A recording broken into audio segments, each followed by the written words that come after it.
Welcome to the Table to TV podcast, a show where me and Jared talk gaming. And this is Jared's first actual episode. Last week was just the intro. But here we talk about all things gaming, from the tabletop games to the TV screen games and computer games and everything in between. Thumb roars. You thumb wrestling any, J-Dub? Thumb wrestling? Oh yeah. I'm a thumb wrestling champion. So, today we are finally going to talk about Tears of the Kingdom because we both had time to play it and beat the story and gather all the dragon tears. So, to anybody listening to this episode, this is a deep dive, which means there's spoilers, and I don't want to hear about it on Twitter. Actually, I do want to hear about it. I on Twitter. I want you guys to cry and whine and complain to me on Twitter that I spoiled the game at an episode that's dedicated to spoilers. Do it. I dare you. So, the other day I sent you kind of a list of topics that I wanted to kind of go over, and we text so much that I need to find that list of topics again. I know we were going to talk about gameplay first. Yeah, I don't remember the order exactly, but yeah, it was gameplay, timeline, and whatever else. Yeah, okay, I got it here. I found it. So, gameplay mechanics.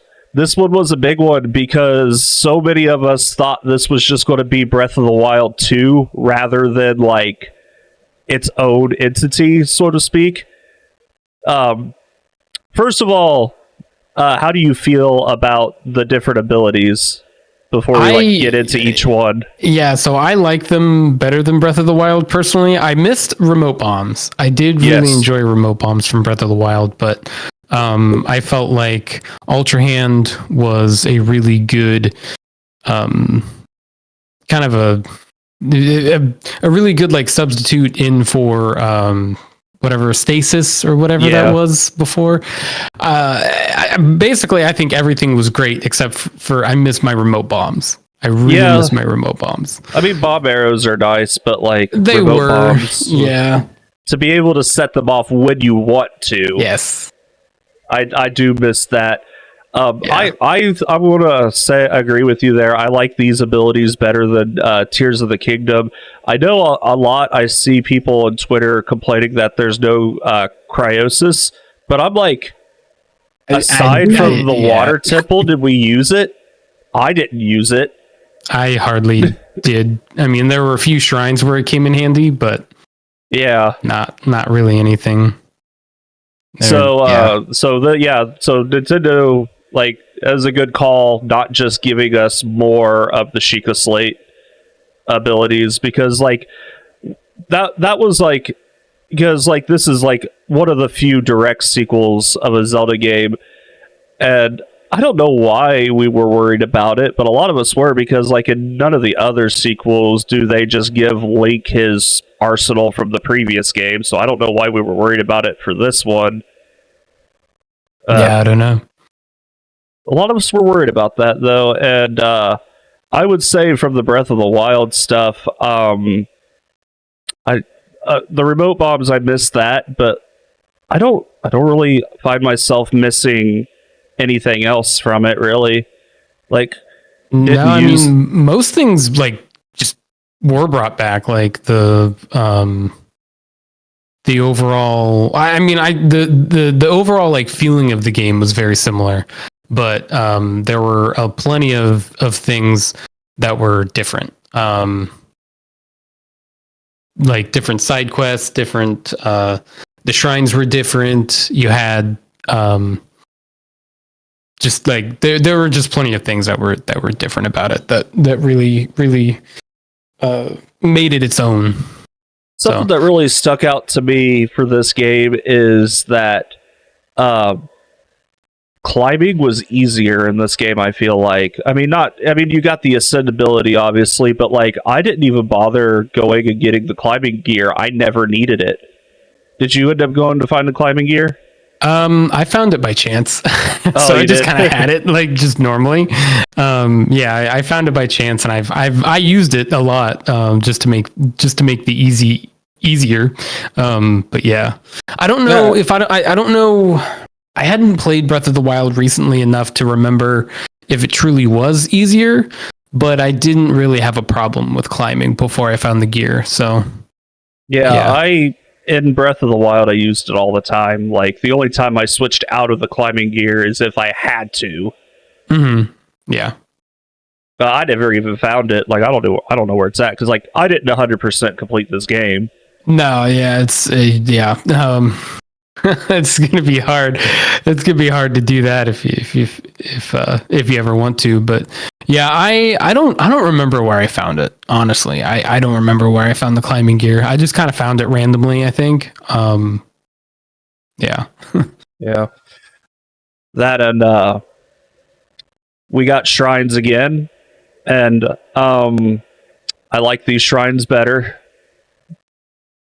a I lot would agree better with that. actually. Yeah. Yeah. The puzzles, like, they're still shrines, but they feel more like puzzles that you would find in traditional Zelda dungeons. And like what a lot of people are coming to terms with this game is that it's more like a hybrid of what Breath of the Wild is and then what Zelda as a series was. And I think they found the balance there pretty well on that one. Yeah.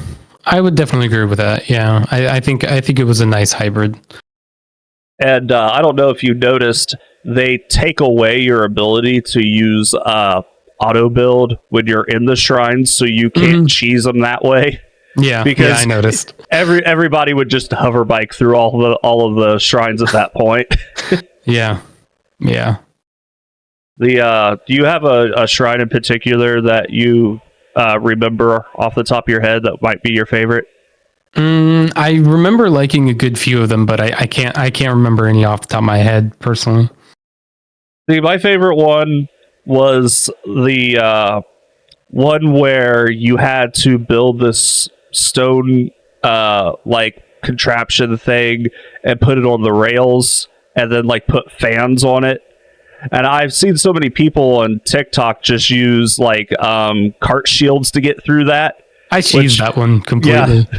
I actually didn't even do cart shields. I just walked along the thing. Oh, you did? Yeah, I just walked along. It took longer, but it was I had trouble figuring out like how many I think it was like how many fans I needed to place and like how many like where to place them exactly to try to get like the best velocity to try to to actually like get up to where I needed to be. Because I think there were a few shrines like that, and maybe I'm not talking about the same one, but I cheesed that part of it. Yeah, I definitely did. I just walked. It's hard to do, but like once you get like a rhythm, you can kind of just move Link a little bit, and then just nudge him over, move him forward, nudge him over, move him forward, nudge him over, and that's that. It takes a while. It takes a while, but it does work. after years of playing Ocarina of Time, we're good at navigating Link through fucking narrow corridors and stuff. Yeah, that's for sure. Yeah. Narrow bridges that even if you turn just ever so slightly, he's jumping off. Yeah. Yeah. And then let's see other gameplay mechanics that were fun. Obviously, building. Did you build anything crazy? Not anything crazy. I did build a Korok rocket once, but that was it. Nothing too crazy. I think the only crazy thing that I built was before they did the patch to get rid of the duplication glitch. I built that little shed-looking thing. Yeah, that's your item duplicator. Yeah, because like the way the glitch worked is you had to be like in parasailing. Right. So I just built this little shack-looking thing, and I had a fan on the outside of it, which was enough wind to keep me lifted up on the inside of the machine, and I would just duplicate everything, and they'd eventually just I duplicate so much they start falling out of the shed. And then It doesn't work with all the items though. I tried to do it with wheat, but wheat lays so flat they're hard to pick back up. And then I did it with Gibdo bones, and I accidentally broke my machine doing it that way because like the Gibdo bones are so big, and so they wouldn't roll out of the bottom of the device, so many would build up that it would just break my machine. all that green goo, crazy glue, whatever it is, would just fall apart. Yeah. I would use the where you got the batteries made, like your extra Zonai batteries, near the lookout landing. That was kind of my main spot for duplication. Yeah, I would just use that, and I would just because it was a very short climb up, and then I was quickly going through the menu and duplicating everything, and it just like I would duplicate like 5 or 6 items by the time I actually like fell down, like 5 or 6 different items, and creating like 5 duplicates of those, and it was a lot to do in like one little session there. Yeah. And then there was one time I tried to the way that you had it, bombs might actually work, but I had to be very careful if I wanted to duplicate bomb flowers, because if you drop them too high, then they explode. But if you drop them like if you drop them like that close to the ground, they won't explode, and you can duplicate them. But yeah, I found that out the hard way.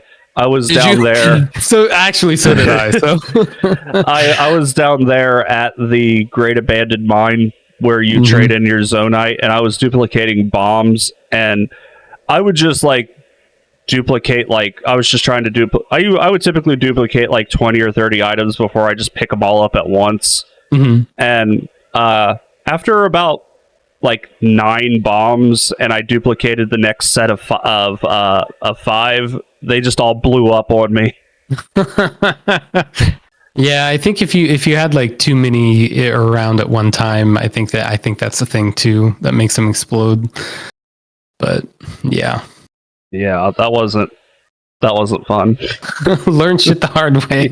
Yeah, that just proves the more you fuck around, the more you find out. Yep.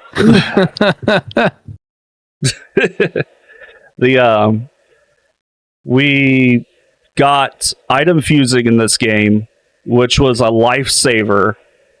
What was your favorite fusion? Honestly, I liked fusing diamonds or those Gibdo bones to basically anything.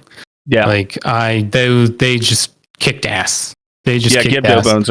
Gibdo bones. Yeah, my go-to was Gibdo bone arrows. Yeah. See, I didn't have very many Gibdo bones, so I put them to weapons, but I could imagine arrows. Hell yeah. Oh, I duplicated all kinds of Gibdo bones. I tried putting them on weapons, but their durability is so low they would break after just one hit. So I'm like, that's very true. Yeah, this is a waste on a sword. But like, arrows are efficient because you don't have to fuse. Like, you don't have to place the Gibdo bones on the ground to fuse them. You just do it right from the menu. And that's one thing about item fusing. I wish it was a little bit more streamlined. I wish we could do all the item fusing in menus. Yeah. I didn't like having to drop an item on the ground and then like target it and then hit the fuse button. Like, I've only got 2 complaints with this game, and that's one of them.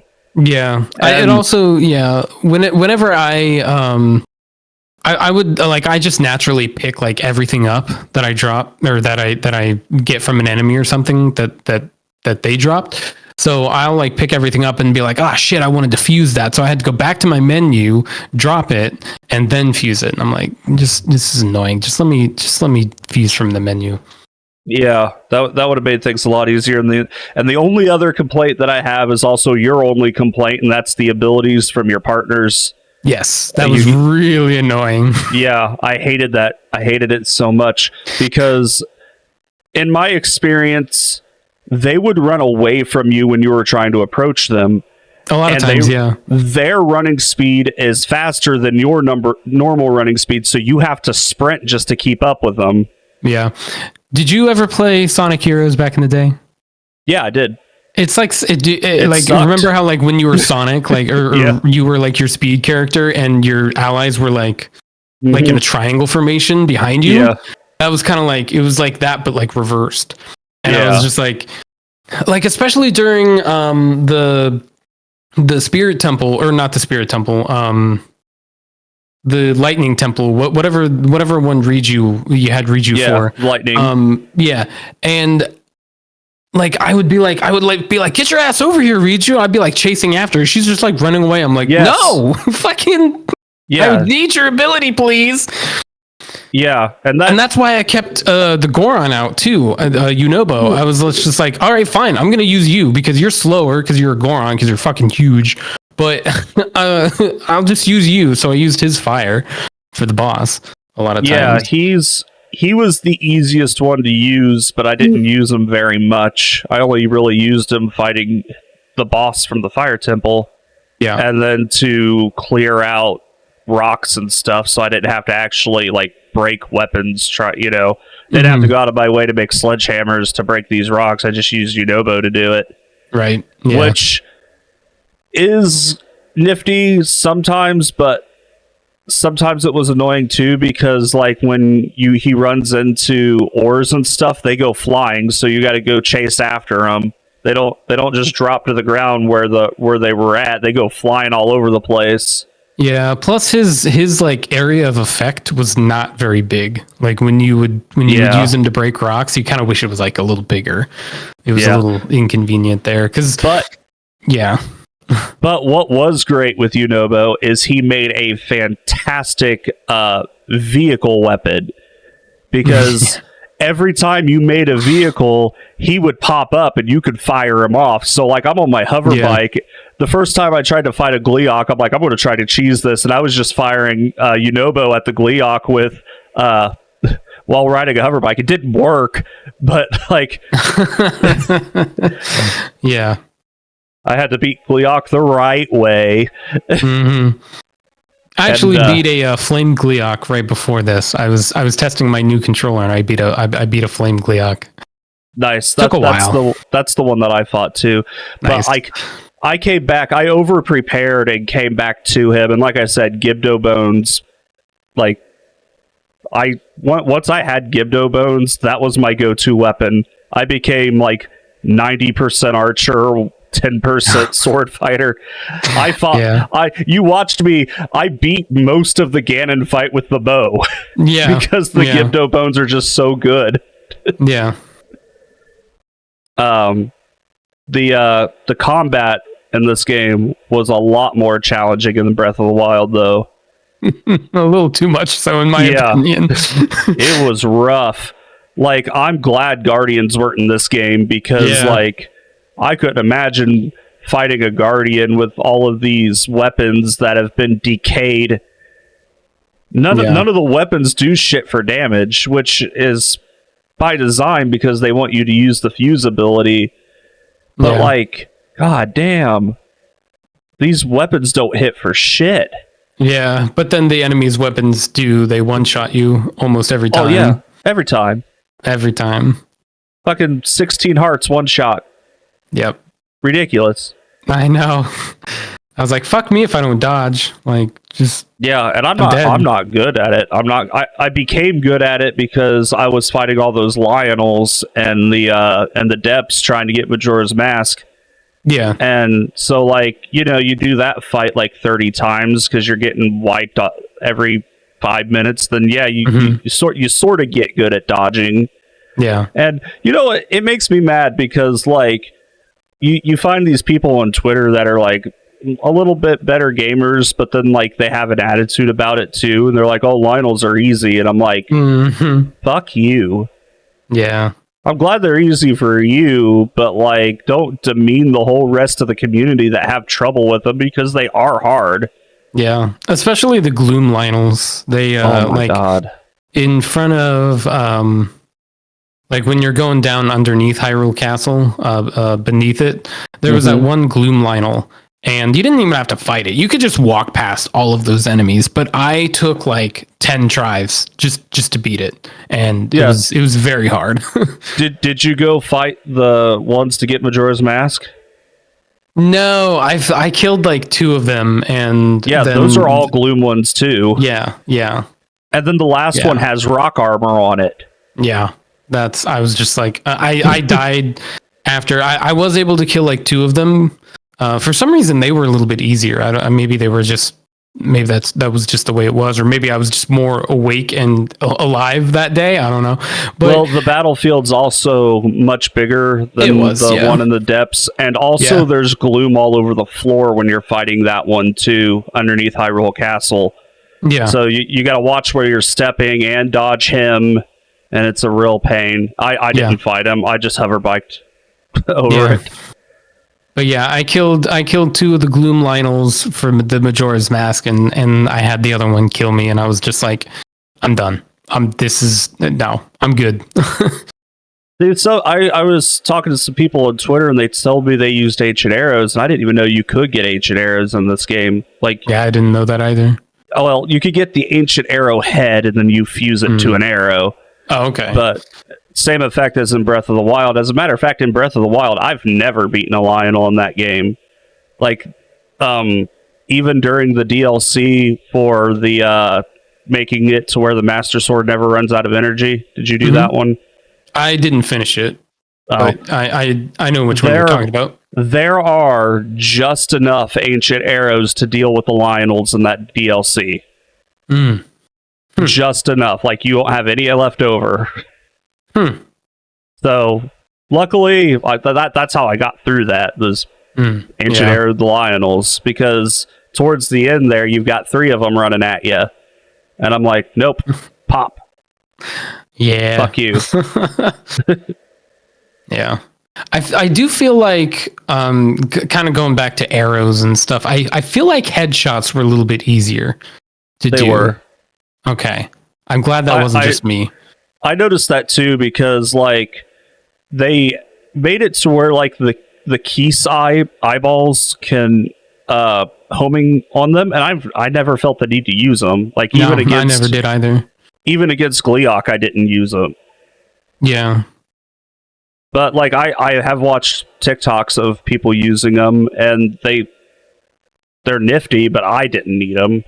Yeah, I didn't use them either. I just felt like most of my shots were landing, so I was just like, okay, yeah, I don't really need this. This is fine. Yeah, and one of the reasons I bought the Pro Controller versus third-party stuff is because the gyros, which I think the 8-bit Do one still has gyros. The Ultimate one does. Yeah, I actually tested it earlier today when I got it, but yeah, it does. I used those gyros a lot in Breath of the Wild to help precision aim, and I didn't even find myself needing to do that in Tears of the Kingdom at all. Actually, I ended up turning it off because it fucked me up more than it helped, which is weird. Yeah. Because ever since they started introducing that mechanic in Zelda games, I've been all about it, especially at Ocarina of Time 3D when you're fighting when you're going Super Poe hunting. I can't aim that bow well enough to kill those Super Poes without I've never done it on the 64 version. Well, I take it back. I did it once on the 64 version when I was playing Randomizer, and it was a pain in the ass, but I had to do it because I was running out of things to check. Yeah. The ascendability was really cool. Did you end up using that a whole lot? Every once in a while, yeah. Actually, speaking of the ascendability, there was this one TikTok where it was they were doing a Trojan horse. Basically, they built a horse shape object out of wood and panels and stuff like that, and then they ascended Link up into it, and they sent it through the Hyrule doors or wherever, and Link just popped out. That was just, oh man, I love the little TikToks and shit yeah. But yeah, I did like the ascendability. I didn't use it enough to the point where like there were plenty of times where I would need to use it and I forget that I would even have it because I hadn't used it that much. But yeah, I think it was pretty cool. It was an interesting way to solve some of the puzzles. But yeah. I think I ended up solving a lot of puzzles the wrong way because I had that ability, because like there were a lot of puzzles where you have to get like an item from like the ground up higher. So what I would do is I would use recall and like get it up as high as I could and then ascend up to where I needed to be, then use the recall, get it up there, and then use Ultra Hand to grab it up out of the air, halfway up out of the air. Yeah, I did that a few times. I did that a lot. Yeah. Like the way you could combine your powers in this game versus Breath of the Wild is just amazing. You can do all kinds of nifty stuff with it. I've seen people take big logs and then Ultra Hand them like halfway up a mountain, then drop it, then recall it, then ascend up through the log as it was being recalled, so they don't have to climb up all that distance for the mountain. I'm like, it's fucking genius. Yeah. And you're using like your three major abilities, because like I kind of look at Ultra Hand and Fuse almost as the same thing. It kind of is. It kind of is, yeah. To a degree. And see, I'm trying to think of what all the abilities are, because I know there's more than just those three, but like... Well, there was the camera. The camera. Map. But the map was just why like... Why was the map an ability? Because they had to make it symmetrical. They wanted to make it all the way around. We already had a map button. I know. But yeah, they wanted to make it all the way around. And then there was the amiibo ability, which I don't have any amiibos for it, so I never personally used it. I forgot about that. I do have a couple of amiibos, and I forgot to try them out. Yeah. I know I got the Link's Awakening amiibo in pieces somewhere. Like Toby tore it up, and I still have like, I think I got like the head in one spot, and then I found the base the other day. If you have the bottom, you ought to still be able to use it. Yeah, it still works, because the figure itself isn't what matters. I just wish I didn't let it get broke, is all, because I like that amiibo. And I also have the amiibo of 8-bit Mario that came with Mario Maker, the Wii U Mario Maker bundle. I have that amiibo. Nice. And Xavier has one of those amiibo cards of Zelda from Skyward Sword. It's just like a trading card, but it functions as an amiibo. My mom found it at a flea market or something. Mm-hmm. Nice. So I need to find those and try those out, because I am going to go back to playing the game. I just wanted to take a break from it and play some other stuff. You kind of have to. I mean, like with as much as I know you played it, and I know I played it a lot. I had to take a break. Yeah, because I had Dragon Quest screaming at me to finish it. Yeah. Which was amazing. And I'm playing Dragon Quest Builders now too. The demo of it anyway.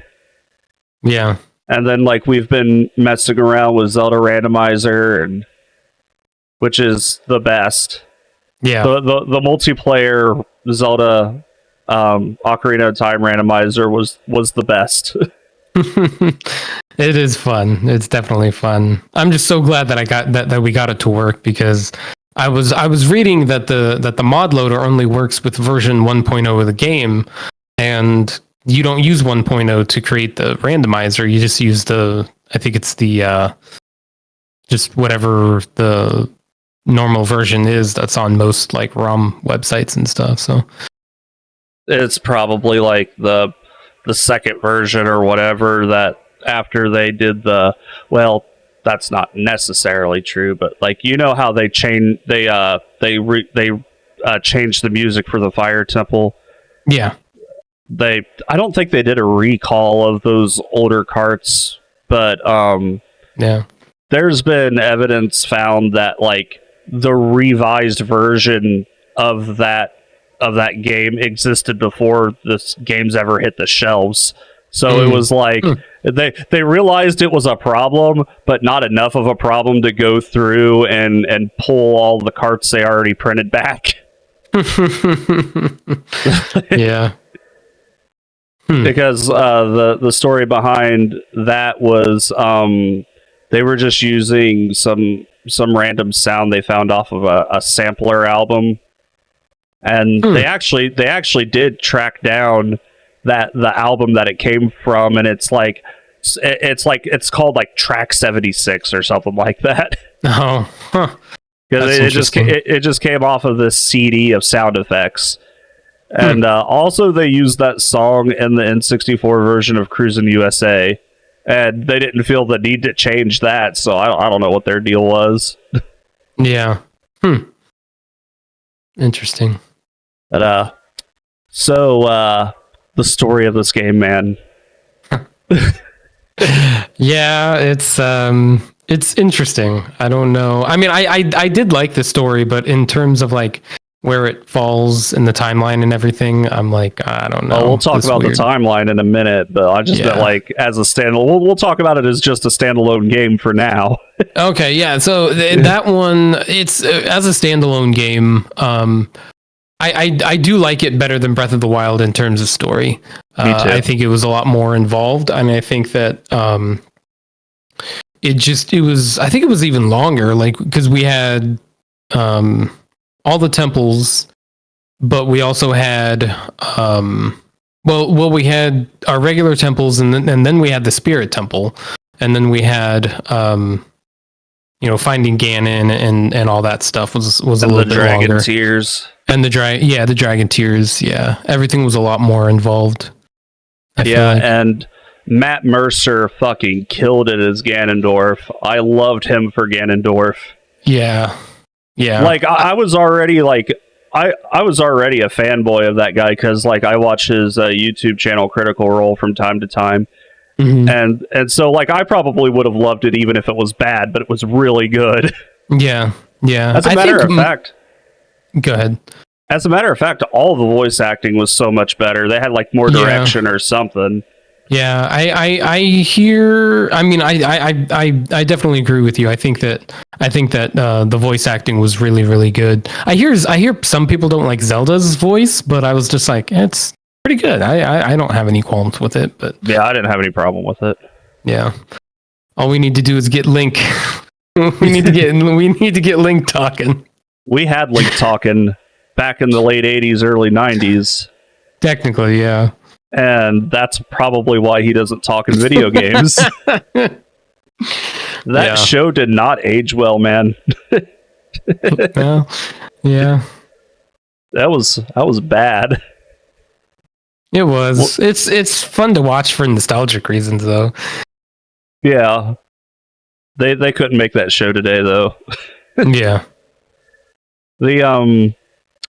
I thought the story is probably the best of any Zelda game that I've played. Like, I know a lot of people like give that crown to like Twilight Princess, but I like this one better than Twilight Princess even.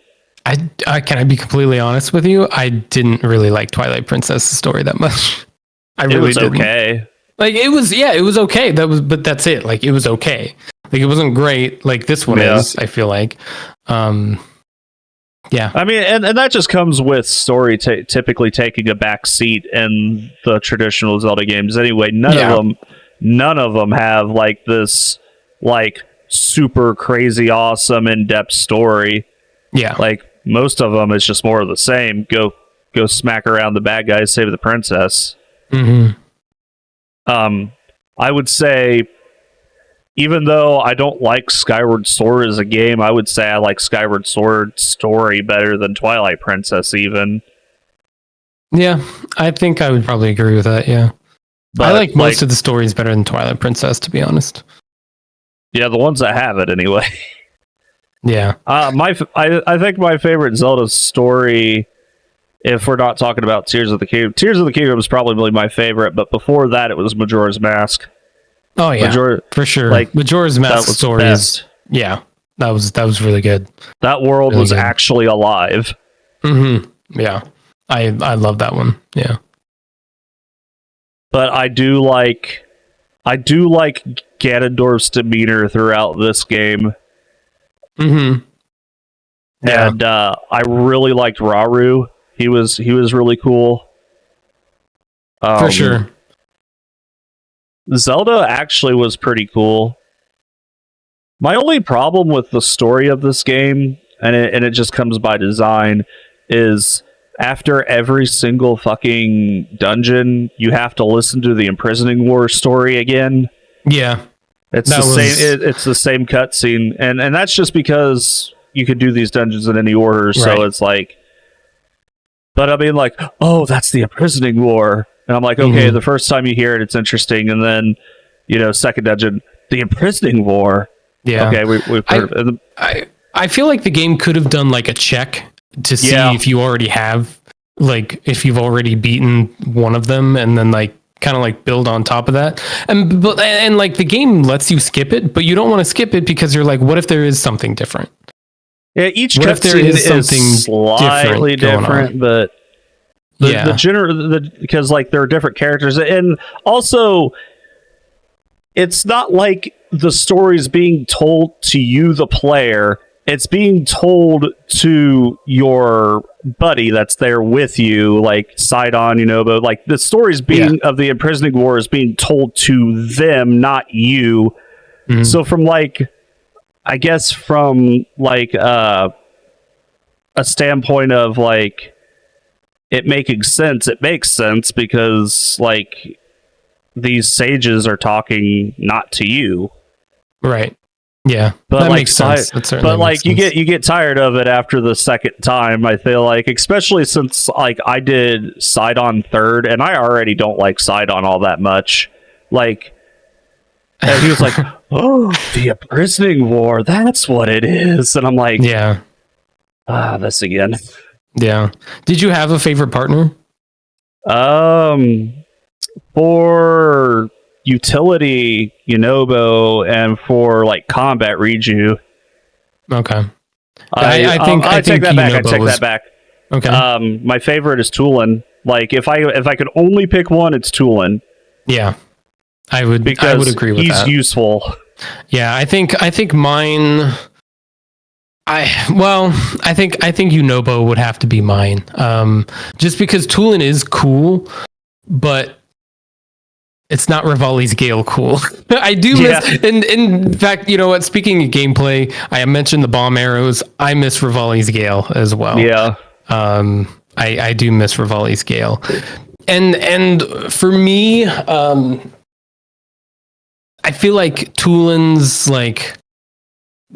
ability. I had a lot of stamina throughout the game because I did like 2 hearts and then a stamina, 2 hearts and then a stamina. So I had a lot of stamina for most of the game, and because I did a lot of shrines like early on, so I didn't really need to like get that little extra boost. I just kept on. I could just keep gliding for days, you know.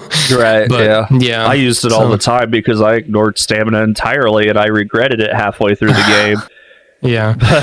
Well, there was I think that it was a nice twist though with the stamina, because there was that one point towards, it was kind of near the end, where you did need stamina. They had, it was, I think it was it the Master Sword when you pulled that out? Was that hearts or stamina? It was stamina. Stamina, yeah. So that one, you need one full wheel of stamina. Yeah. Like one full extra wheel of stamina to pull the Master Sword out of Zelda's head, which Zelda becoming a dragon, that fucked me because I was not expecting that at all. Yeah, I'm still a little bit like weirded out by that. I think that it was an interesting turn of events. Dude, I saw this, speaking of Zelda being a dragon, I saw this funny ass meme on Twitter, and I need to find it again and send it to you, but it's like it's like a caricature of that dragon, and like underneath it, it says, "Would you still love me if I was a worm?" Oh man, that's funny. That's real good. That had me going. Yeah, for sure. but like it made it. I liked it. My thing is like it almost didn't make sense because like okay, Zelda turns into a dragon, but like how do you know you're still going to have the Master Sword for him to find in the future? Well, it's just like it's all tied up in my hair. That's why. But Yeah. Yeah. But like, you know, she transformed into the dragon holding that sword in her arms. And it's like, okay, if you drop it during your transformation, your whole plan's kind of fucked. Right. Yeah. Yeah. But, you know, it's a plot device, so that wasn't going to happen. Yeah, I mean, maybe like when she was gripping it, like it was like how hard she was gripping it determined like how far into her skull it went. I don't know. See, like, who the fuck knows? I'm not even sure that it was actually in her skull. It looked like it was just tangled up in her hair. Yeah, yeah. Which is funnier. Yeah. You got to use up a whole fucking bar of stamina to pull a sword out of some dragon's hair.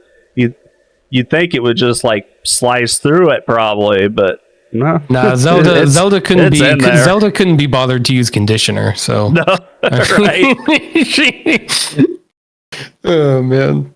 And then like I think she's the only one of the dragons who actually stays on the overworld the entire time. Because I was looking up flight paths for all the dragons, and some of the dragons go into the depths. Like they'll I start. saw that, yeah. Yeah, and I had it, at first I thought, okay, Zelda just hangs out around here where I found the last memory, and so I went and got all my stamina that I needed. I came back and there was actually one of those depth things nearby, and I was looking around, and then I saw one of the dragons coming up through it, and I'm like, oh, is that Zelda? And then I went over there and checked it out. I'm like, no, that's not Zelda.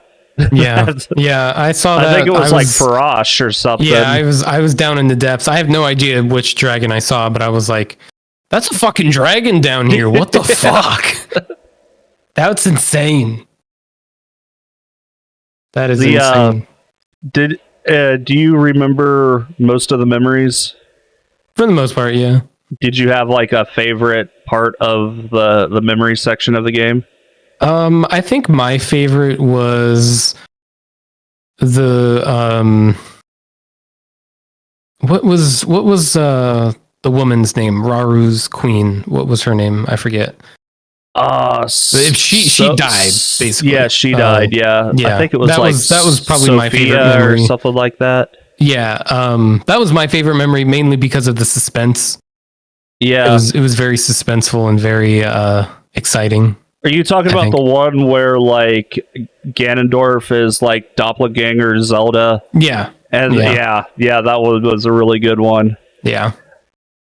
Because like you kind of knew it wasn't her, like you knew it wasn't Zelda, and it's like, and then eventually that gets revealed in that memory, I think. But yeah.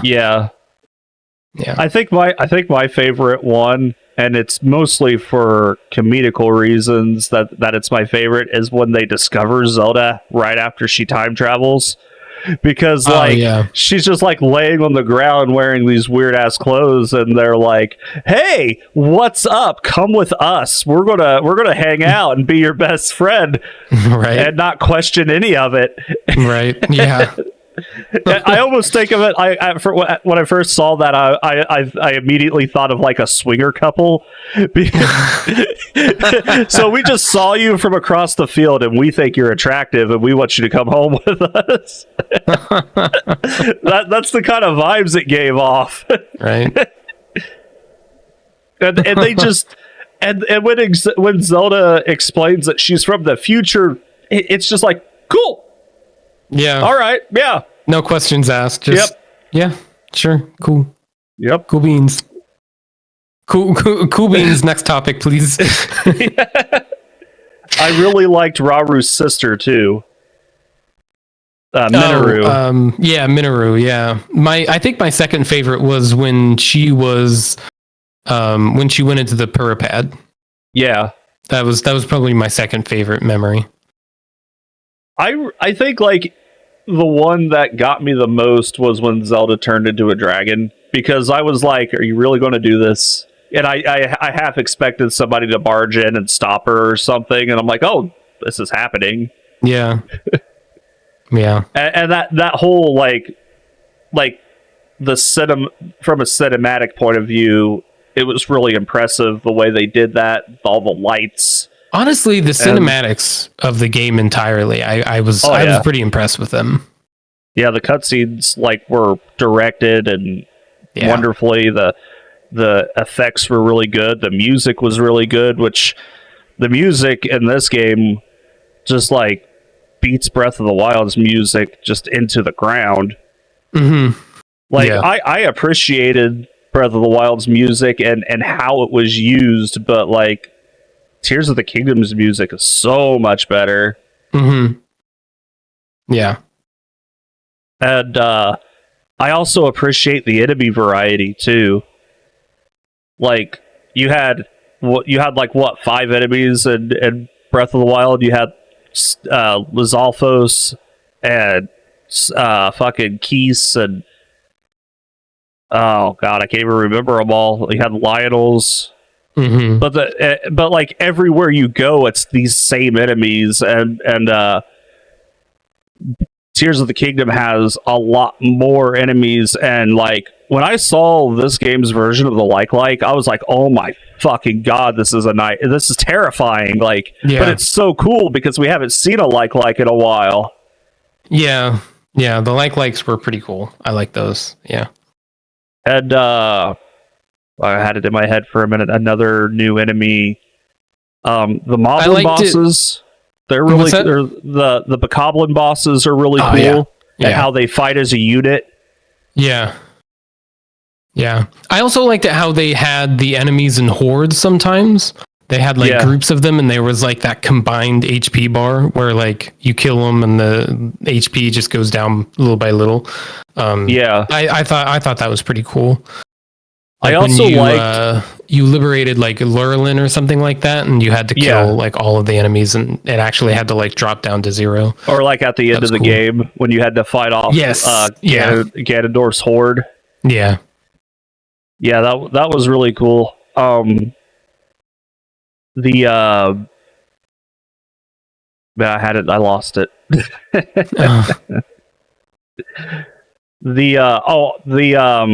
I also liked that the constructs were your enemies, but they were not allies of Ganon. So when monsters and constructs met up, they fought each other, and that was cool.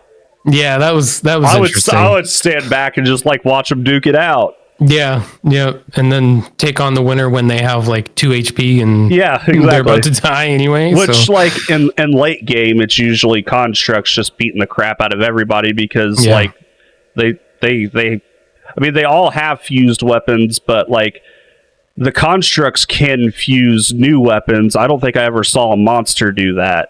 Right. Yeah. Like they would just be carrying them, but like you go fight a construct and they're in the process of making a new one. And if they drop it and they have stuff nearby, they would just make another one. Mm-hmm. Yeah.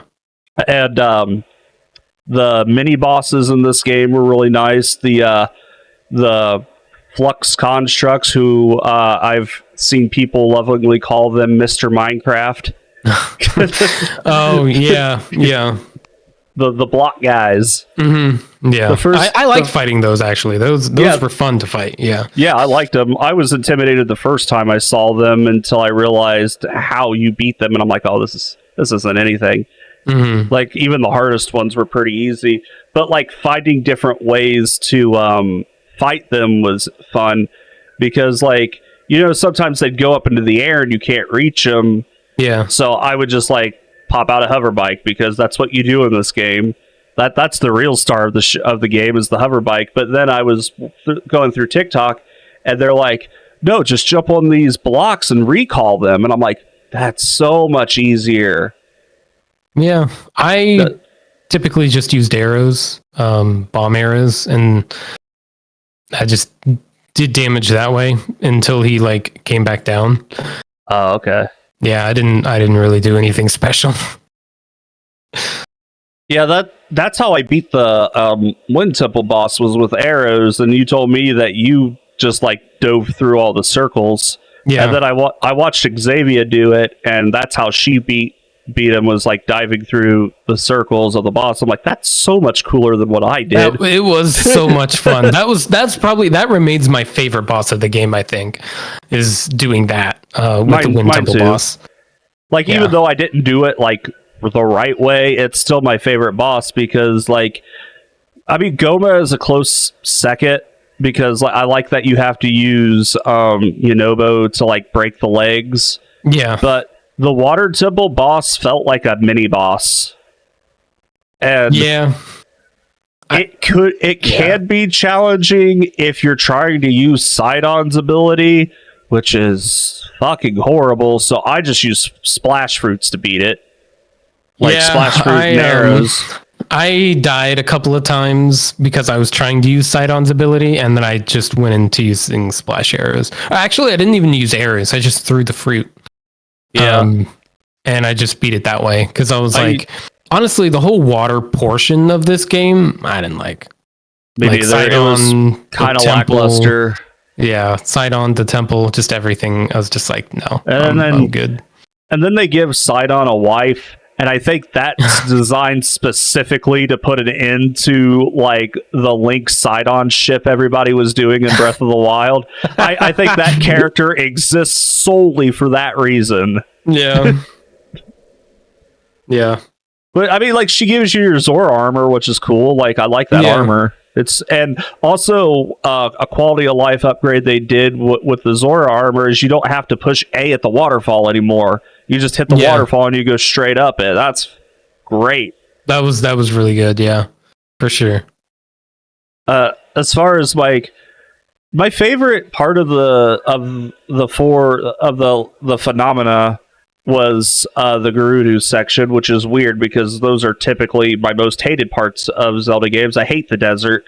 Yeah. But that was the best temple in my opinion, and even though I struggled with it, it was the best, like, it was the most fun boss to fight.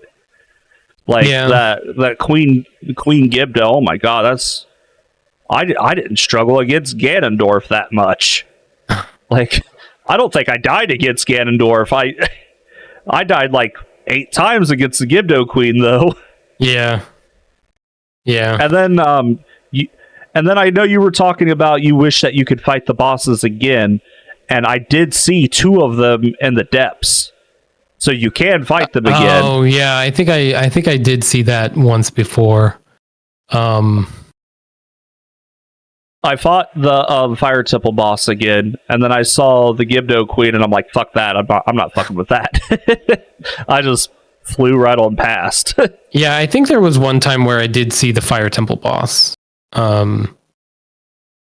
It was, but at the time I was like, fuck it, no, because I think I said fuck it because it wasn't in the same type of area. I think that it would have been. It was just on like fight, so it was just on an open field, like one of those like circular open fields, which kind of devalues that boss in particular because its phase 2 is exactly the same as its phase 1. Whereas in the Fire Temple, its phase 2 was different because its legs were on the ceiling. Well, there is no ceiling now. Yeah, you had to use Yunobo and aim it correctly. That was what was fun about that boss. Really, was aiming Yunobo up the ramp, and so he could go across the ceiling and hit. That was the fun part of that boss, in my opinion. Doing that, and I'm like, so if you don't get to do that in the depths, if you don't, I'm good. I'm just gonna run past. Bye bye. I didn't run across the other 2 bosses down there, but and I explored a lot of the depths, but I still got a lot more to go. But I'm assuming if the other those 2 are down there, all 4 of them are down there. Probably. Plus all 4 of them like show up at the very end of the game too. When you're my heart about stopped as soon as that scene popped up. I was like, holy shit, you gotta be fucking kidding me. Are you serious? But and then the rest of the scene happened. I was like, okay, great, because that was not about to happen. I'm not sure because I haven't looked into it yet, but I'm betting that's like the equivalent of Breath of the Wild's, like you do all the bosses first so you don't have to do them at the very end. I need to watch a speed run of it and see somebody go straight to Ganondorf without doing any of the temples to see if they make you fight all 4 of those bosses, because at that point you don't have those guys to help you. Right. So and that is kind of interesting to see. I think it would be interesting to see if what is different. Yeah, I'm going to look it up on YouTube when we're done here, because now I didn't think about it until just now.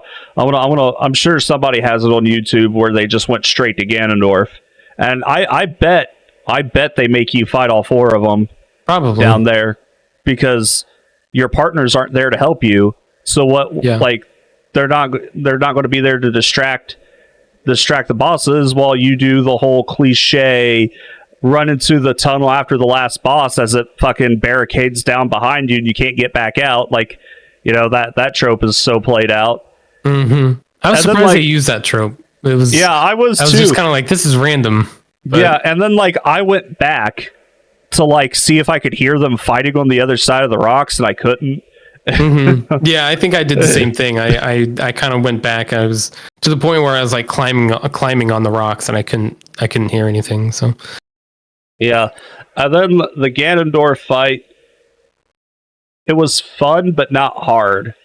Like I cheesed it with Gibdo bow arrows. Yeah, yeah, but I died a couple of times. But yeah, I did like that he could dodge your attacks. That was an interesting twist. Because like no other enemy in the game does that. And as a matter of fact, no other enemy in any other Zelda game does that either. I can't think of a single instance where like the boss or an enemy or a mini boss is actively dodging your moves. The closest thing I can think of is Dark Link in the Water Temple of Ocarina, and he's not even really dodging, he's just mirroring. You can't get a hit in because he's swinging the same way you are. Yeah. Yeah.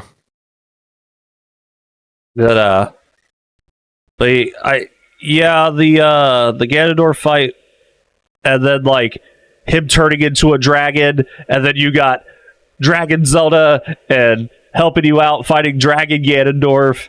Yeah. That was so fucking cool. And that like was.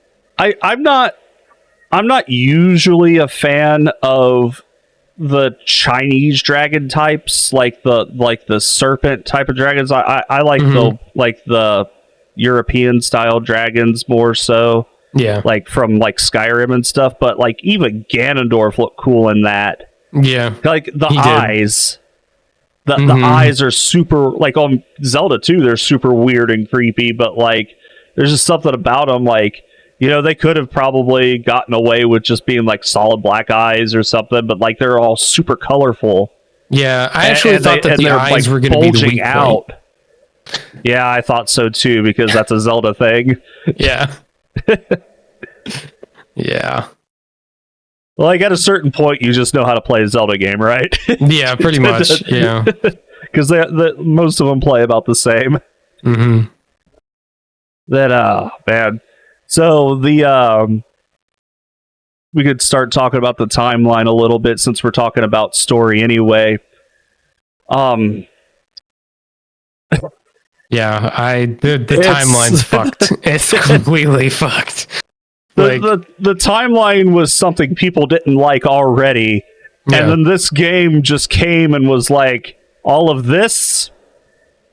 You know what? Let's just piss all over it, because they take the Zelda shows up during the founding of Hyrule. Mm-hmm. Father Devo, hi. Ganondorf, so Rauru founds Hyrule. And then Ganondorf invades, which doesn't happen until Ocarina, and then the Imprisoning War happens, which doesn't happen until the Fallen timeline. So they like picked 3 different points of the timeline to create the backstory for this game. So they were like what the fuck? Like, well, my question is, if Zelda went back in time and became a dragon, and she swallows the thing to become the dragon, and she has the Master Sword, and you just see her in the present time, where you are. Was she a dragon during the other games then, like technically? And if so, is there a duplicate Master Sword? Yeah, and also like, what's going on here? What the fuck? And then also, like, who's holding Calamity Ganon at bay during Breath of the Wild? Like, what? Yeah. So, like, even if we take the rest of the timeline out, it screws with Breath of the Wild. Yeah. Yep. Nintendo's not going to recover from this. They're going to be like, listen, guys, that whole timeline thing, that was fan service. Okay. We just wanted to make you guys happy, and we fucked it all up, and we apologize. Now, like, this guy in chat says Zelda's going to be Zelda's going to be swallowing something. Can we get that OnlyFans drop? Nice. I'd admit I might subscribe to that one. It'll be 69 rupees, please. Yeah. Nice. Oh, man. So, like, we know that Nintendo doesn't care about the timeline anyway. Right. That was all just fan service. For sure. And I was talking to my friends on Discord about it because, like, in Hyrule Historia, they have that footnote at the bottom that basically says, like, hey, this timeline is subject to change because, new games come up with different lore and stuff. And I read that. It doesn't say that word for word, but it basically says that. And my friend Carl, he was like, well, that's a fucking cop-out. And I'm like, yeah, it is. Exactly. It's subject to be fucked, is what it's subject to. Now, like, for real. There is a guy who kind of like redid the timeline in his own way on YouTube, and if I can find that video, I'll link it in the show notes, and I'll send it to you. But he lines it up as like an Elder Scrolls timeline, because Elder Scrolls uses this term called Dragon Break every time there's a continuity issue, and basically any time where there would be a timeline split, these events happened, and they also didn't happen. Because is that the YouTube guy? Are you talking about? Is that the guy from Polygon? Maybe, I don't know. I'll send it to you later. Maybe you'll know better. Yeah, but so like he's saying that Ocarina of Time is the start of the Dragon Break, and then which I already have a problem with, because the Tears of the Kingdom story happens before Ocarina of Time and the memories, but he says that's the start of the Dragon Break, and then something that we don't know about is the end of it, and then it goes back to being a linear timeline. And I'm like, that's a cop-out too. Yeah. Like, look, I just wish they never released a timeline. I was fine not having one. Yeah, they really screwed themselves. They really shot themselves in the foot with that one. Because when you start doing shit like that, it stifles your creativity. You can't just do whatever you want to do. Well, I mean, Nintendo does, because that's just what they do. Yeah, that's just what they do. They don't care. But like, if you don't care about the timeline, why'd you make it? Right. And everybody says fan service, and I'm like, to a degree, Nintendo don't even give a fuck about the fans, because there are games that we've been begging for years that have never made it over here. And if it was a fan servicey thing, they'd be over here. Like Dragon Quest X. Never going to get that fucking game. We're about to learn Japanese to play that game. Probably, yeah. Or do what Dragon Quest FM does and just use Google Translate on everything. That honestly, I was thinking about doing something like that, but that's too much effort. That's way too much effort. Yeah, that's way more effort than I'm willing to put in. So yeah, I listened to these guys at Dragon Quest FM, and they have a really good podcast about Dragon Quest stuff. Yeah. And they'll take stuff that's in Japanese only and try to use Google Translate just so they can experience it too, which Google Translate is flawed. But hey, if that's what you got, if that's all you got, that's all you got. Right. And these guys are also like kind enough to like some of the manga that came out in only Japanese, that take scans and then try to translate it through Google Translate, or they know people that do that. And anyway, so we got. I just don't know about this story and how it ties into the rest of the series. Though, like, as a standalone game, favorite story that a Zelda game's ever told. Mm. But like when you look at it as a whole franchise, it's broken. Like for sure. Like when the hot topic was where does Breath of the Wild take place, that game didn't interfere with anything from the past, so I was okay with whatever theory anybody had about it. Yep. And everybody seems to be on board with the idea that the timelines merge back somehow, Dragon Break. And I'm fine with that too, because like the events of that game don't mess with anything else. Right. But Tears of the Kingdom messes with everything. They borrow heavily from the Fallen timeline. I can't think of anything that like the Tears of the Kingdom story took from the child or the adult timeline. I can't think of anything. Yeah, I don't. Yeah, it feels like it. So it's not random either. It feels like they deliberately took everything from before the timeline split and the Fallen timeline, and that almost makes me wonder: is the Fallen timeline like the true timeline of like what happened in game? And if that's the case, that's sad, because like, well, I mean, like, Ganondorf succeeds. Yeah, like Ganondorf succeeds and Ocarina of Time is meaningless. Like, yeah, the rest of the game is just meaningless. Yeah. Yeah, I don't know. And, honestly, and then, I have no idea. And then like all the games in those other two timelines are meaningless. Like I was like, the theory I personally subscribe to is that there's not really a timeline split. It's just all of those games between Ocarina and Breath of the Wild were just like myths that were told, like campfire stories that have been distorted over time into these like incredible fantasies like our King Arthur. And it's just simply that each timeline, and then like if you were to take all of those stories and try to map them out, it would turn in that's what it would look like. And then like to me, the continuity is Skyward Sword to Ocarina of Time, a bunch of shit we don't know if it really happened or not, and then Breath of the Wild. But now we have like Tears of the Kingdom showing specific events from those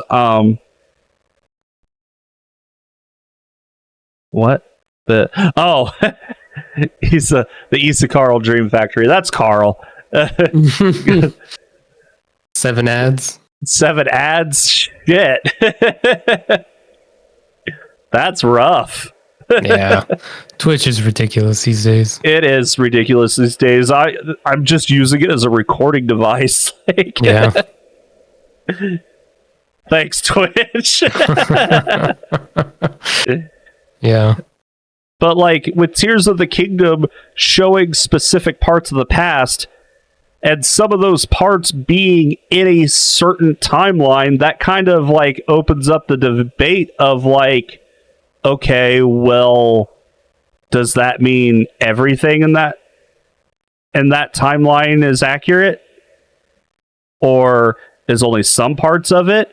And then if that's the case, where did the stories of like Majora's Mask and Twilight Princess and Wind Waker and all that, where did those stories come from? If there is one, like, it's I don't like it. Yeah, it's weird. It's I don't really, like it. Really weird.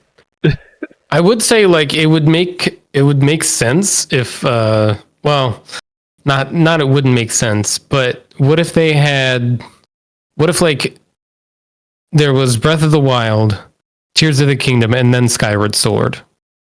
That's kind of what it is. Well, but I mean like, yeah, I mean that's the only way that it makes sense to me, I guess. But then because I don't know.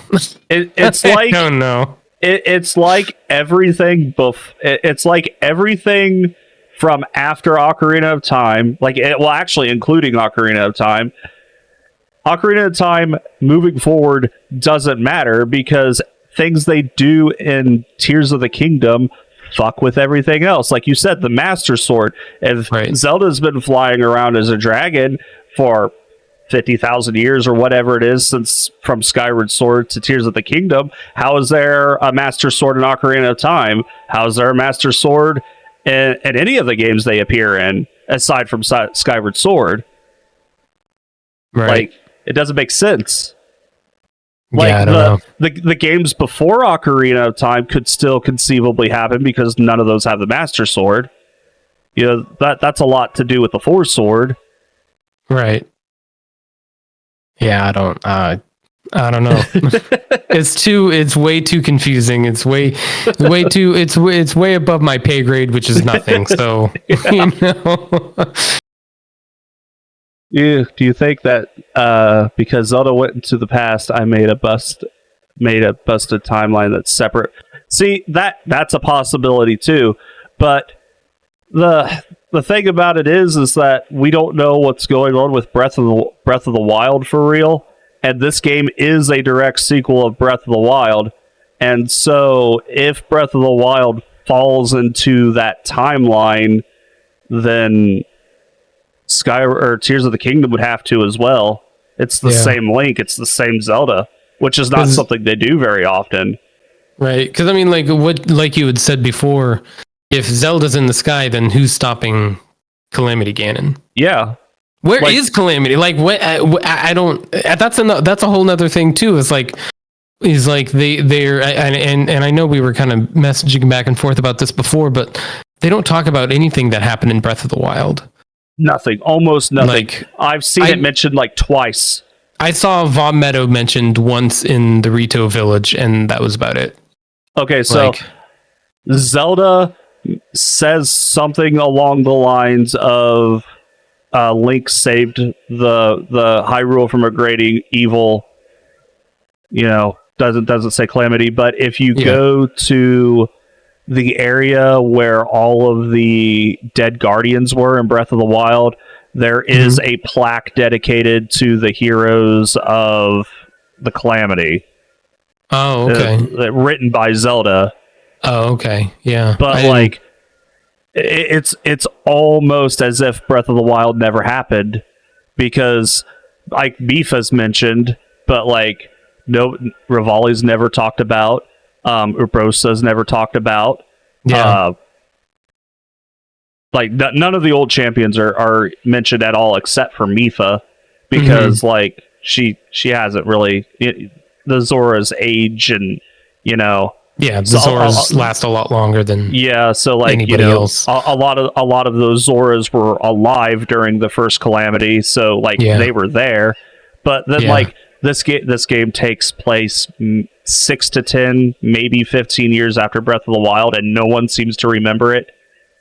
You go like I don't remember if it was you who was talking about it or if it was some YouTube video that I saw, but going into that school and they're talking about like they're kind of vaguely describing the calamity and how there was a hero and you're just standing right there like, hey guys, that wasn't me. right here. I need to go, I need to go to that school and actually play through that part of it just to experience it for myself. But apparently, like there's a school somewhere. I think it's in Hateno Village, and they're talking about the calamity, sort of, and how there was a hero, and like you're just standing right there, like these kids look like maybe some of them would have been babies during the calamity, but they would have been alive too. Like, yeah, I kind of assumed that maybe Breath of the Wild and Tears of the Kingdom that there was maybe like a 3 to 5 year difference because and my basis for that is because Tulin was already born in Breath of the Wild. I forget how old he was, but he was still, very little. Yeah, but he's still like a little kid. He's like I assume probably like 8 years old, but like I've tried researching it and I haven't been able to find an answer. But like Riju looked like she was like 7 or 8 years old, and now she's a teenager at the very least. Yeah, I was thinking like maybe 3 to 5 years different. It's something like that. Not long enough for everybody to fucking forget about it. Right. Yeah. Exactly. Especially. Definitely not long enough for all the evidence that it had ever happened to be gone. Like it would have, they must have had one hell of a cleanup effort. There's no malice anymore. There's no guardian pieces anywhere anymore. Like there's almost no evidence that Breath of the Wild ever happened. Yeah. Yeah. Which is weird. And I know, parts of it are probably because, hey, this is a new game, let's move on. But then at that point, why'd you make it a direct sequel? Yeah, I mean, if you're going to make a direct sequel, it needs to have some sort of... I feel like it would have some sort of tie-in, but... Well, I know why they made it a direct sequel is because they wanted to reuse that Hyrule. I mean, they spent years developing it. They wanted to tell more stories in it. That's why, but... Yeah, but I mean, like... Actually, I totally lost my train of thought, but yeah, I don't know. It's just weird. Oh yeah, I was gonna say the profiles are where you see the references to Breath of the Wild. Like that's it. Like the profiles and the two things that you had mentioned, that's about it. Yeah. Like I think in Zelda's profile it says something about her holding back Calamity Ganon. I think in some of their people's profiles, Purra's profile, they talk about her doing the experiment on herself and stuff. And that's another thing that I tried to use how she aged as a judge of like how much time has passed, but we can't really use her as an example because she fucks with her own age. Yeah. Because like she looked like she was like 5, but now she looks like she's 20. Yeah. But that could have been her own doing.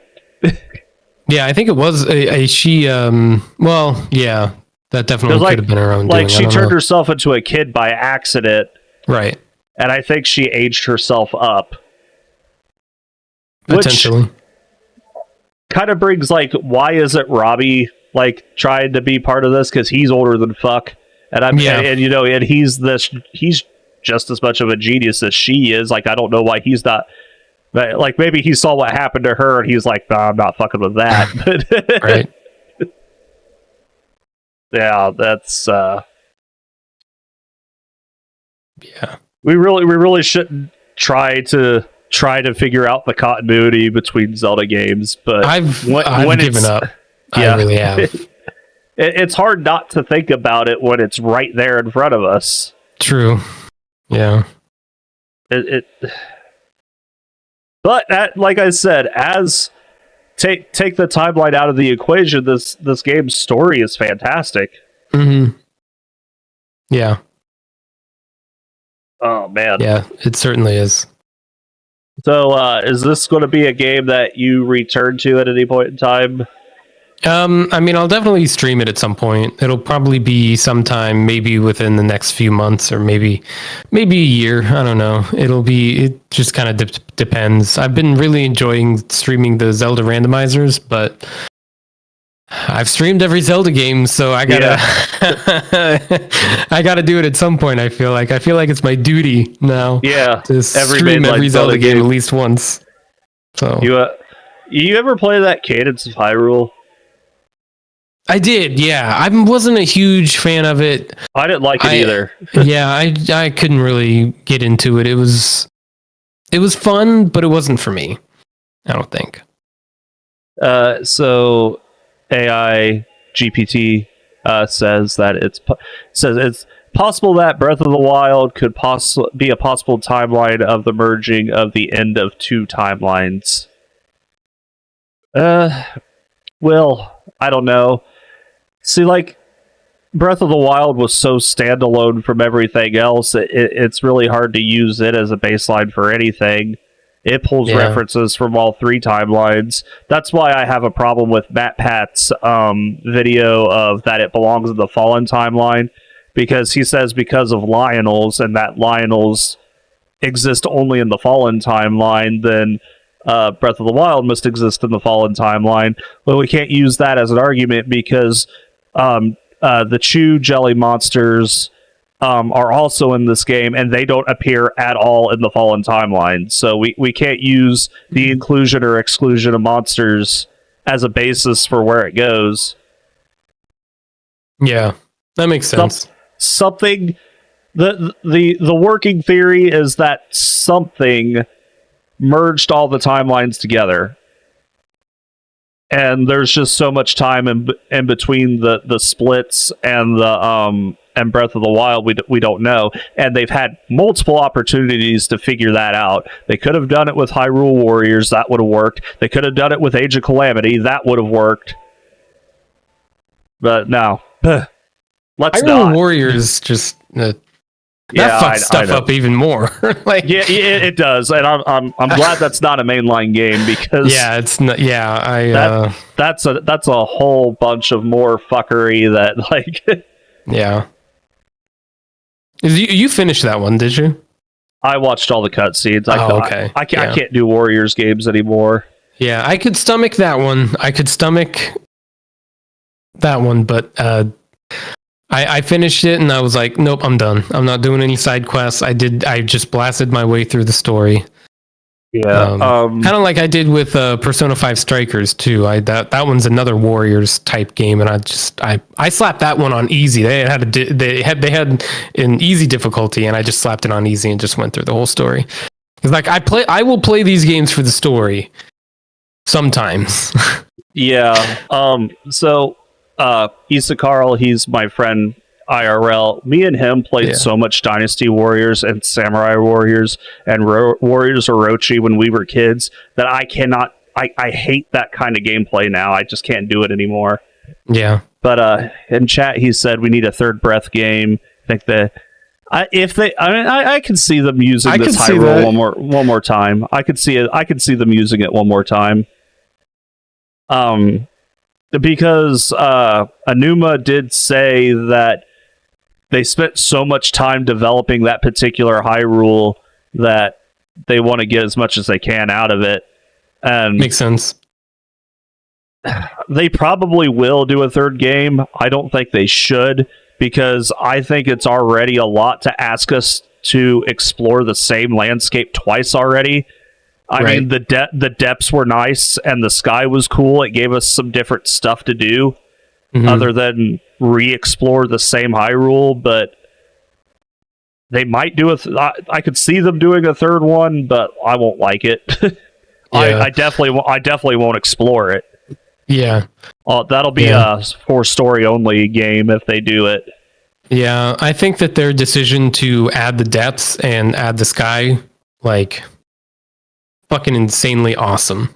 Yeah. Oh, like, the depths are really great. Yeah, because you bring up a good point with, like, exploring the same area twice. Basically, you're exploring the same map twice, and because of the depths and the sky, it didn't feel like that.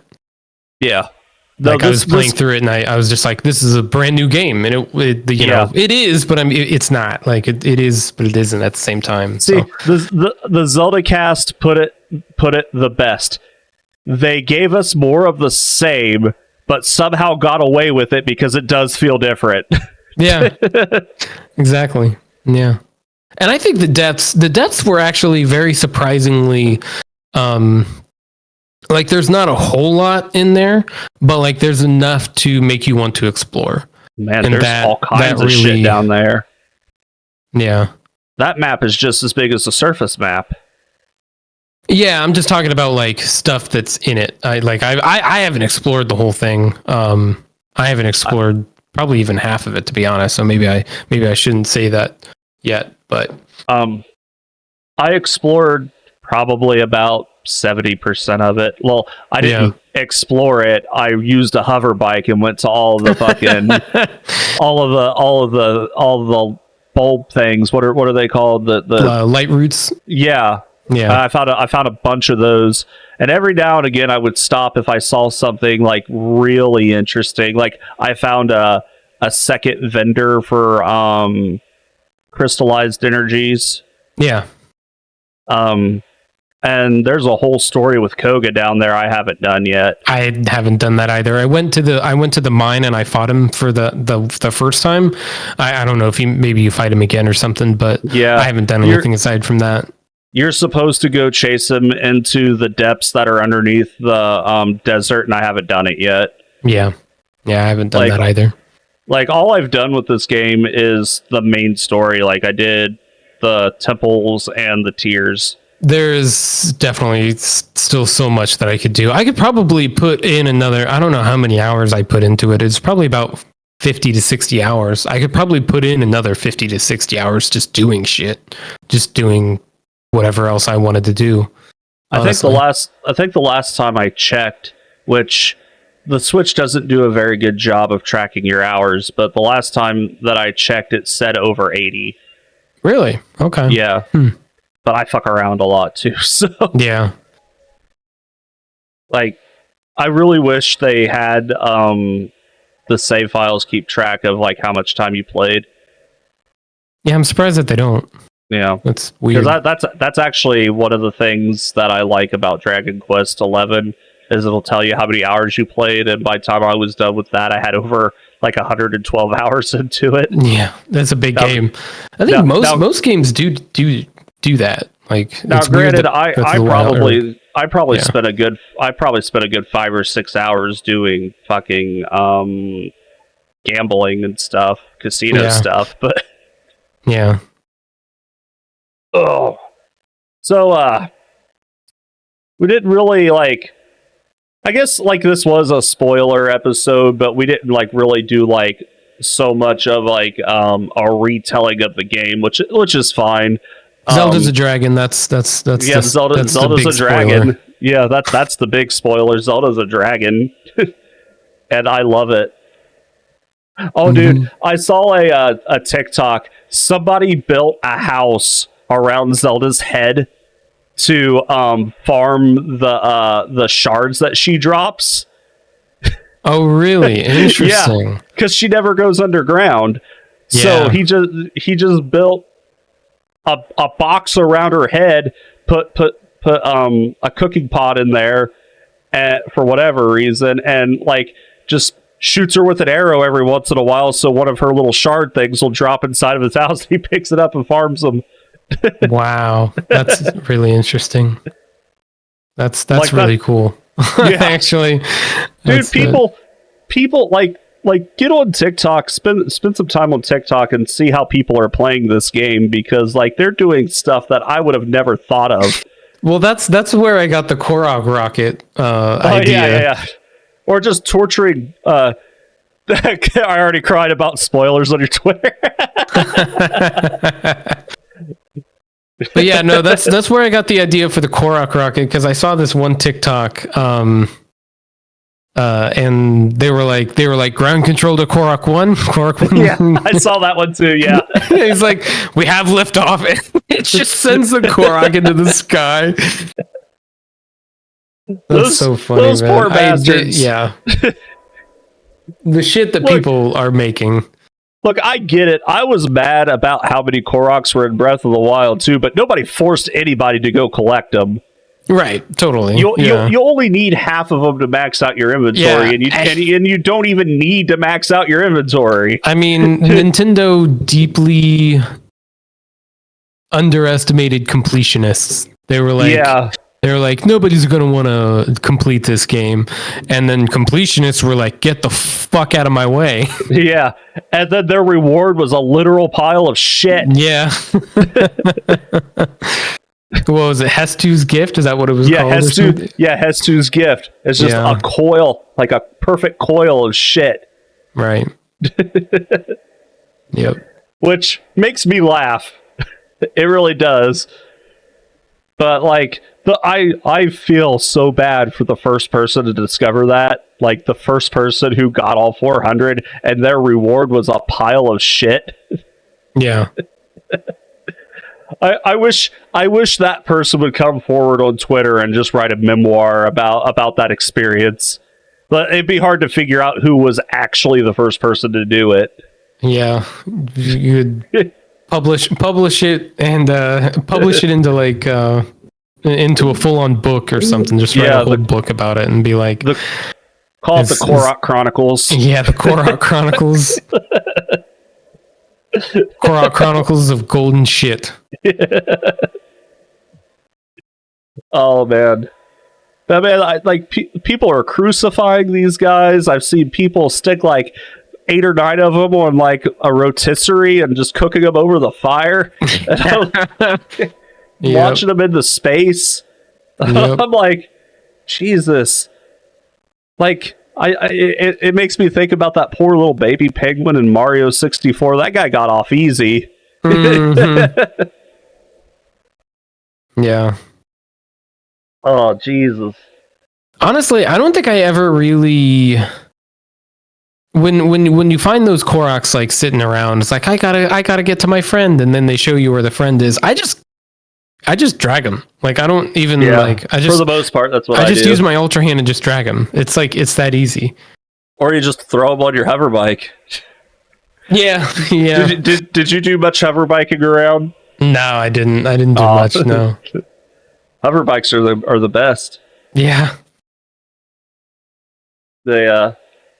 The building in that game is just crazy. But anyway, like I don't know how they pulled it off either, but you know the flame Korok or the flame Gleeok that's on Hylia Bridge? Yeah. Somebody built a cage around that guy. Oh, and nice. then put rockets on it and sent it through that whirlpool that's happening in Lake Hylia. And it just fell into that whirlpool. Huh. That's interesting. Like it was trying to fly out of it and it couldn't. It just fell into that hole. Huh. I got some videos to send you, man. Yeah. Yeah, I'd like to see that. That'd be awesome. So any final thoughts? Awesome game. It was an awesome I will game. Definitely play it again at some point. Don't know when, but once I get through my backlog a little bit more, and maybe I'll return to it. But phenomenal game, really. Yeah, I agree. I'm probably going to go back to it a little bit sooner than you did, but not to replay it, just to kind of like do some of the other stuff that I haven't done. I'm probably not going to go find all 1,000 Koroks or whatever they put in this game. Yeah. But I'll go through and I'll go pick up all the side quests and do those and explore the depths better, because like I love underground areas. Like because like I grew up reading R.A. Salvatore books about the Dark Elf Drizzt, and they're like the Dark Elves in that series are from the underground. It's super interesting. I've always loved the idea of it. So anytime there's an expansive underground area, it brings me to that mentality. And I'm like, fuck, I want to explore all of this shit. There's a section of Skyrim that does it too. You'll get to it through the main story, and it's great. Yeah. Well, you're playing the demo for Dragon Quest Builders too, right? Yeah. You can build shit underground too. You can just. Oh, really? Yeah. They let you go. They let you go pretty deep. But yeah, you can build stuff underground if you want. Yeah. I did that in Dragon Quest Builders 1. Is I would burrow myself underground, and I'd start building rooms and just kitchens and whatever else I wanted to build, and I would build more on top of it. It basically like added to the actual like amount of area that you have. So, which I don't think the game actually expects you to do. Yeah. But yeah. I beat Dragon Quest 2, so like the story is like extra interesting to me because like I know who a Hargon is and I know who Malroth is. Yeah. And if I ever have to meet the Prince of Kennick, I'm gonna buy him a coffin. Yeah. I need to send you some of those memes. There's all kinds of memes about how like the Prince of Kennick is always dead. Yeah. Well, I remember playing the game on the NES, through my emulator. And yeah, he died like all the time. All the time. It's just like, fucking, why do I even have him here? Like, just and there's I'll just leave him dead. So. There's a part of the story where like you go rest in this random inn and he gets sick and he can't come with you anymore, and so you go get Yggdrasil leaf, and make him better. And I was just going to leave him there, but he had my keys. He had my silver and my gold keys, so I couldn't get through any locked doors. So I had to get him back. Yeah. Anyway, I think we're just going to wrap it up here before we start rambling on about stuff that wasn't this episode's topic too much. There's a few podcasts I want to shout out here because, like, a lot of what we do here, with the way I like to do the podcast, is inspired by these people. So, if you like Zelda content, check out Another Zelda Podcast and check out the Zelda Cast. They're my two favorite Zelda podcasts. Also, actually, Another Zelda Podcast is part of a group called 6-5 Media, and all of their podcasts are really good. But the Another Zelda Podcast is their flagship. So yeah, check out Another Zelda Podcast and Zelda Cast, and then also check out Dragon Quest FM because they're really, really entertaining, and they talk about Dragon Quest. Like, who doesn't love Dragon Quest except for most of America? That series just can't get a foothold over here, and it makes me mad because it's so good. Yeah. Like, I was excited because Xavier started playing DQ11 earlier today, and then I noticed she was playing Smash, and she was like, "Oh, I just got bored with it." I'm like, no, I didn't raise you like that. Yeah. Games like that are kind of hard to play, like, for extended periods of time if you're especially with like turn-based and stuff. It can get a little bit boring, but play it for a few hours, take a break, play it for another few hours, take another break. Yeah, I guess to be fair, like, I didn't play through it all the way through when I first bought it, but like I was having kids and stuff, like my babies were real babies, and I bought it when it came out on Switch, and I kind of chipped away at it a little bit, but then like I don't even know what really gave me the kick in the pants to get back into it, really. I just, like, one day I was like, you know what? I want to get into Dragon Quest. And, like, there was no rhyme or reason for it.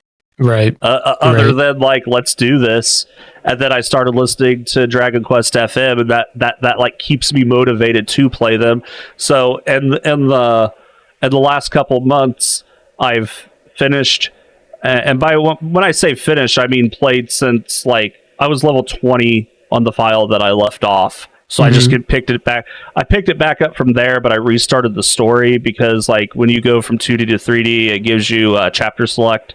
So I just went 2D, back to 3D, chapter select, back to, the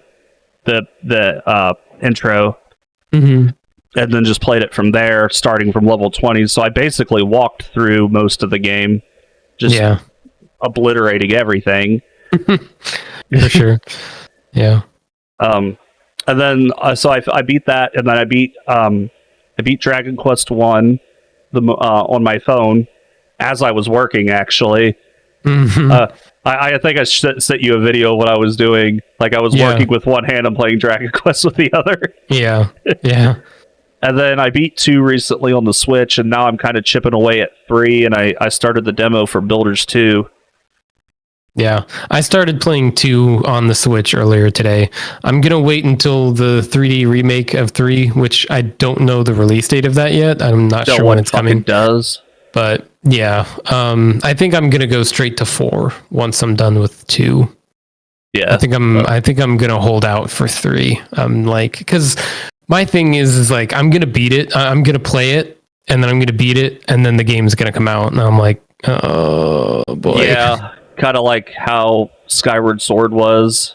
Yeah, because you had just played it first. You just played it for the stream, and then it came out HD.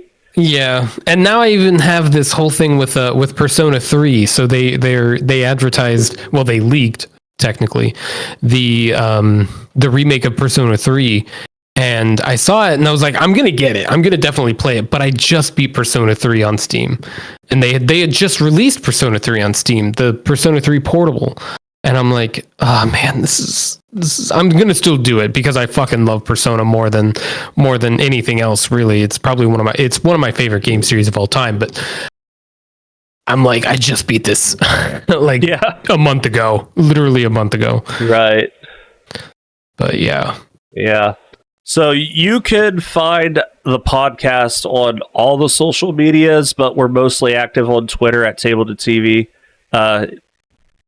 It's mostly Twitter. That's the one and when you're talking to Table to TV, you're talking to me, Justin, because J-Dub don't fuck with the social medias of the podcast yet. Yeah, I haven't been on social media in general. I think I did a funny tweet yesterday when I found out about Persona. I saw that. I haven't been on Twitter like at all. If you want to email the show, it's tableTVpod@gmail.com. If you want to talk to me personally, you can. My Twitter's at Axum6900. But like, if you're talking to the podcast, you're talking to me. If you want to watch, we record these episodes live. So if you want to watch us live, as our friend Issa Carl did, and join in the chat and be part of the podcast, you can do that at Justin Pollitt on Twitch, which is. I really wish we didn't have to go through Twitch, but it's the easiest. Because I'm not about to try to start Facebook. I'm not about to. I was going to do it on YouTube, but there was an issue with that. I was going to go live on YouTube on our YouTube channel, but then it was like, oh, you need to wait 24 hours before you can go live, and I'm like, okay, I guess we're doing this on Twitch then. Yeah. And I'm not about to start a Kick account for this either. So. So yeah, basically all the social medias, but you'll get to me faster through Twitter, Table to TV. And if you want to be J-Dub's best friend, he might not talk to you, but like you could try. What's your handle on J-Dub? Twitter is at Jared J-Dub, and then I also stream every once in a while on Twitch, and that is also Jared J-Dub. Most of the time on Twitch, it's Zelda randomizers. Or ROM hacks or ROM hacks. Sometimes ROM hacks. Yeah, I'm trying to find another good ROM hack to play. Most recently was a randomizer, and I still got to finish that. I left off on a pretty good note. I was actually gonna stream today, but then my whole plasma appointment took like a total of 4 hours. Yeesh. So I didn't play today. I'm gonna play tomorrow, I think. But yeah, and then I'll be sure to post that on the podcast Twitter as well, since you're the host, one of the hosts. Thanks. So yeah, and I also stream on Twitch once in a while, same places we do the podcast at Justin Pollitt. The last thing that I streamed was actually Ocarina of Time randomizer multiplayer with J-Dub, and that was a blast. Yeah, it's a good time. And then here recently, we did it off stream. We added my daughter, Xavier. Some of you guys might remember her from season 1. But we were doing 3-player multiplayer Ocarina of Time randomizer, so maybe we'll do that as a stream sometime too, with 3 of us playing. I don't know what the limit is on that, but like if we get, I don't know. Let's load it up if we can. Why not? Yeah, yeah. I don't know what the limit is actually. I think the most I've seen play it is 4, but I don't know if that's the limit or not. It'd be interesting to find out. Yeah, it did kind of throw me though, because like you guys are finding items like, and then I'll forget. I'll need those items for a puzzle, but then like forget that I didn't. I can't. I have the item because you got it, but I didn't get it, so I don't remember that we have the item. Yeah.